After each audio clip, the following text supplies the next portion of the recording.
friends of Kama to narrate their favorite passages and of course tell us what they loved about Jaya's book. And first up, ladies and gentlemen, somebody I love, super talented chef, author of an award-winning book, also incidentally by Own Books International. Here's the plug. An ex-MTV VJ. Ladies and gentlemen, please put your hands together for the gorgeous Maria Goretti.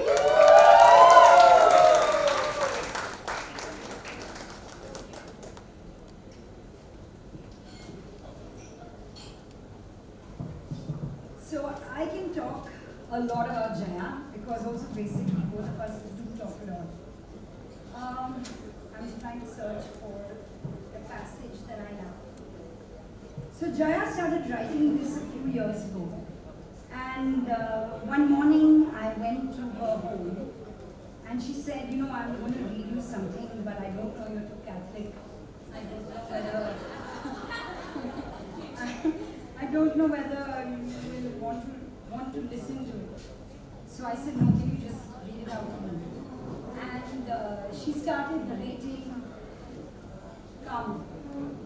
And she finished 10 chapters. And then she just put her laptop off. And I was like, okay, and what happens next? She says, I don't know.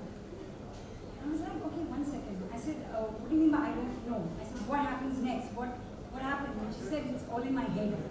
And I beat her up, like I physically beat her. And I said, Jaya, you cannot do this to someone. You cannot start something and not finish it well. Well, what she's done with this is pure magic. To me, Jaya is the mistress of words. Okay?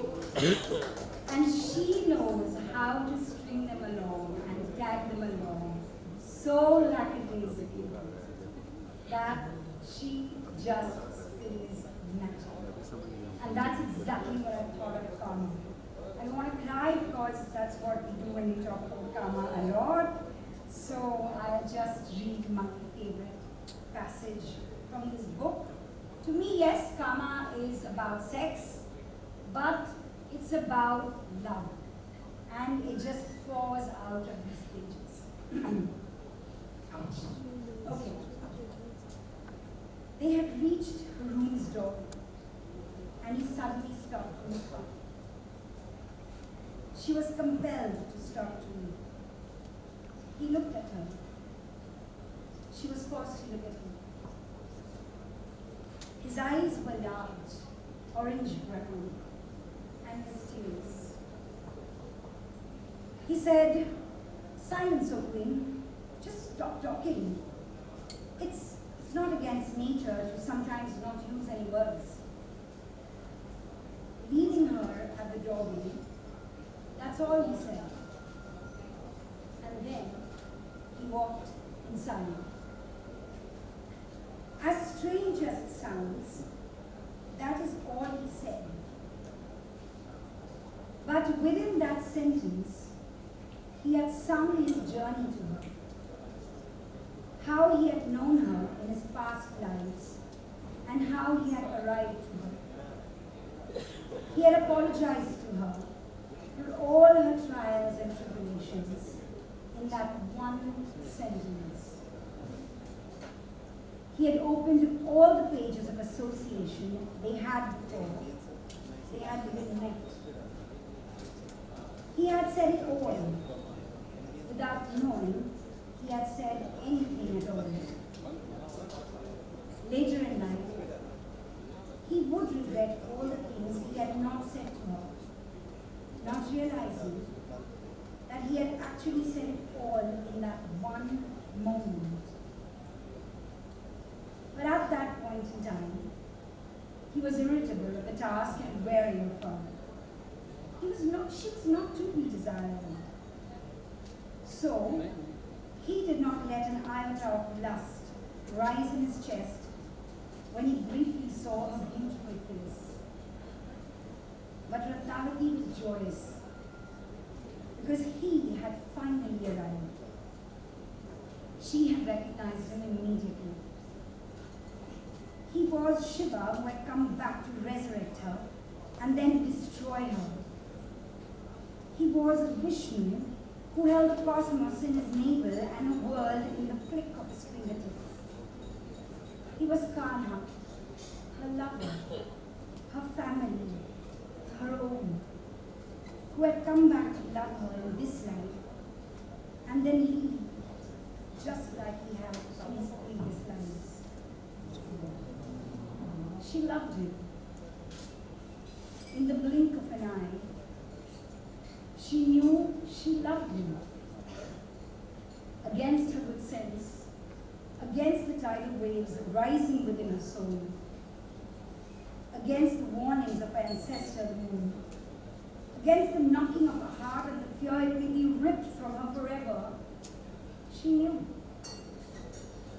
This knowledge gave her peace. It was as though she were finally home. This is karma. Thank you very much. And I love how she makes everything sounds like really international, like Padmavati. I like it. Okay. Alright, another friend of Kama coming right up, ladies and gentlemen. She is the princess of saying it like it is and the queen of do your own thing. An actress we love to love. Please put your hands together for our very dear Sandhya Mridul. Lovely. Sensuality. Maria? Yes, please. Trust me to spill it first. Jay will get that. I'm looking for the page because I have no idea why I'm nervous. I have been nervous for Jaya for a very long time because I understood her many years ago. And I saw a wild soul inside this gorgeous green-eyed woman, extremely efficient at everything that she did. But all I wanted to see her do was bring out the wild side and just prove that efficiency. Sorry, I don't know if I can say that, Mridula Auntie and Priyanka, I'm very sorry, Andy. But I've already been accused of saying it like it is, so I may as well write that way. I'm very glad that, and there's nothing fictional about Jaya, let me just tell you that. She's as real as it gets, she's as brutal as it gets, and she's as passionate as it gets. And I'm going to read you something that gives me goose flesh how many ever times I read it. So I hope I do it justice.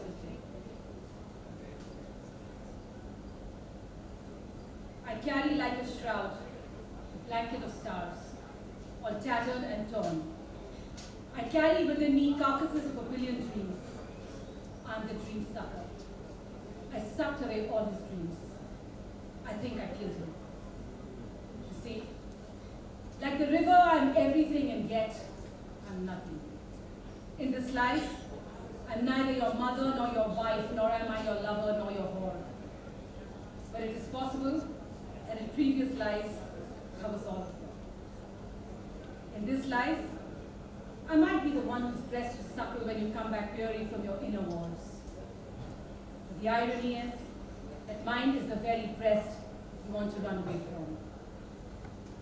I can also dress in red silk with jasmine and vermilion in my hair. But it is my scent that will choke you. Like someone in love, I can bathe your feet and soothe your woes. But I also know that I'm the endless lament, the peeved screech. I can be the one who sings you songs of love in the monsoon when the river is flushed and overflowing and sit on the terrace. But I will also be that trickle of despair on a barren hillside. You see, Vatsayan? Possibilities of being me. The possibilities within me are endless. But it is not easy being me. She spat out each word. Her impassioned speech, she laid bare her soul within minutes. Thank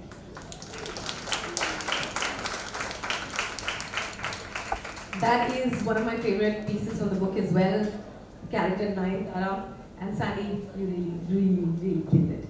So ladies and gentlemen, our last reading Apparently Jafar has left Aladdin today to read Kama, right? So here's a guy who teaches us everything we don't know about life, theatre, arts, the spoken word, technology, events, and generally how to be a boss. Please put your hands together for the wonderfully talented Roshan Abbas.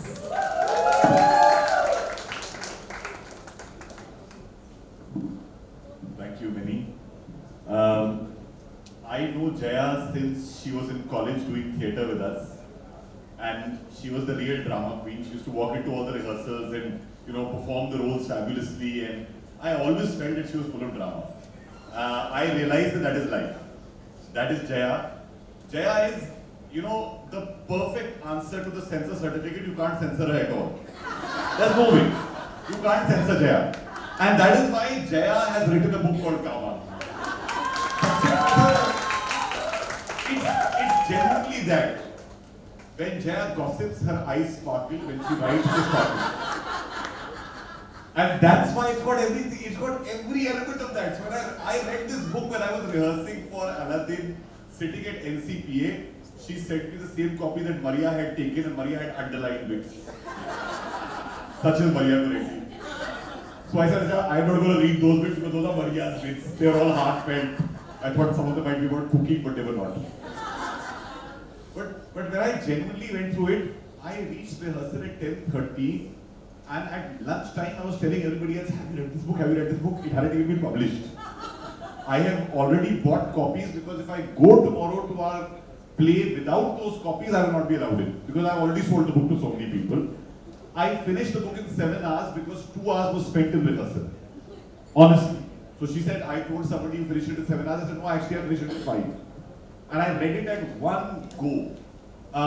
Sweeping, epic in every way possible. And I picked up a passage that I loved because the minute I saw it, I said, anybody जो दिल में ना वो film वाला बॉम्बे आके ना आदमी के अंदर फिल्म बनाने का चाह होती है, ये पैसेज पढ़ते ही स्क्रीन पे नजर आता है.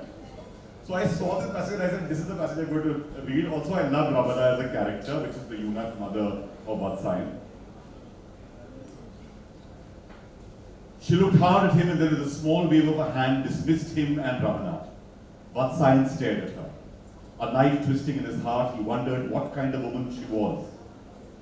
In that moment, something flipped and Vatsayan felt hot rage. He left the room. As he slowly walked down the secret passage, his mother followed him. His knees were weak and he felt like he might faint. His heart was beating fast and he stood balancing himself. They were in the corridor that ran behind the palace, a rough-hewn secret passage lit with candles. He felt Ramana's hand on his shoulder. She spoke gently as though she was putting him to sleep. My son, how does it feel? Did you not realize it was all a setup? Shocked, Vatsayan turned at his mother. The one who had raised him, transformed herself to her worst form. She clapped on his face and laughed like a banshee, her harsh voice echoing down the corridor. She said, "Oh, you moron! The Queen Mother and I had planned this just so that we could save her from killing herself. And once her mental equilibrium had returned, she became who she always was, a cold-hearted princess. She used you. The Queen Mother used you. And Vatsa, even I used you."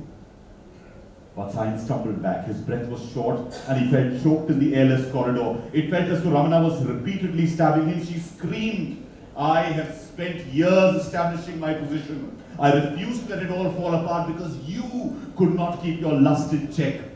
By Kali's tongue, we eunuchs are far better than you men. At least we don't have appendages controlling our brains for us." By that one sentence, she pushed away the man she had called her son, drawing a boundary between them. It was no longer us against them. It was your kind against my kind. Hearing her speak drained Vatsayan of every emotion. Finally, she said, "Vatsayan, you are free to go wherever you want. I am done playing mother." Her face was cold, her eyes were dead. He stared at her face, searching for his beloved mother. Vatsayan couldn't understand why she would mutilate his heart that she had taken such good care of throughout her life. Ramana stared back and said, "Yes, it has taken me years to realize that I should have left you in that garbage bin My life was ruined because I let the milk of human kindness color my judgment. Our paths are now in different directions. Leave this city and never come back. As soon as she said this, Vatsayan hugged her tightly and said, Mother, this is a nightmare. I know all will be well tomorrow. She has betrayed me. Perish the moon princess, but you, my own, my soul, my guru, you are just angry. Come, let us go away, Mother, far away from here. Chacha is also waiting for us. Let us leave right away and put this behind us. His voice came out in racking sobs. Ramana towered over him as he tried to cling to her. She pushed him away and spat in his face. Numb Vatsayan felt the spit trickle down his face, and Ramana aggressively pushed him further away.